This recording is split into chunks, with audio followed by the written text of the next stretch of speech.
Jesaja 30 vers 8 tot 18. Julle krag lê in stil wees. Gaan skryf dit nou op waar Juda by is. Teken dit aan dat dit altyd teen hulle kan getuig in die dae wat kom. Hulle is 'n weerbarstige volk. Hulle is mense wat lieg en wat weier om te luister na wat die Here wil. Hulle sê vir die sieners, moenie gesigte sien nie. Hulle sê vir die wat gesigte sien, moenie gesigte sien oor wat ons moet doen nie. Vlei ons liewer. Sien liewer dinge wat ons mislei. Gee pad voor ons, moenie voor ons kom staan nie.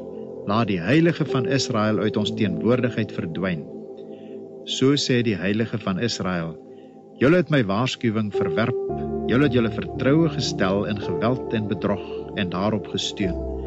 Daarom word hierdie sonde vir julle 'n hoë stuk muur wat oorhang en dreig om te val, en dan skielik onverwags in mekaar stort, en in stukke spat soos 'n groot kleipot wat meedoenloos fyn geslaan word, sodat daar onder al sy skerwe nie een oor is om mee kole uit 'n vuurmaakplek te krap of water uit 'n opgaarput te skep nie. So het die Here my God, die Heilige van Israel, gesê, as julle bekeer en tot rus kom, sal julle gered word. Julle krag lê in stil wees en vertroue hê. Maar dit wou julle nie. Julle het gesê, nee, ons sal op perde wegjaag, ons sal vinnige perde ry. Dan sal julle vlug, maar julle agtervolgers sal vinniger wees.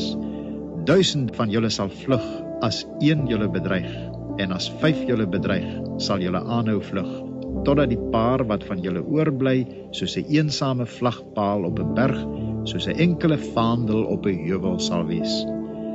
Tog is die Here gretig om julle genadig te wees, en wil hy hom oor julle ontferm. Die Here is 'n God wat reg laat geskied, en dit gaan goed met elkeen wat op hom vertrou.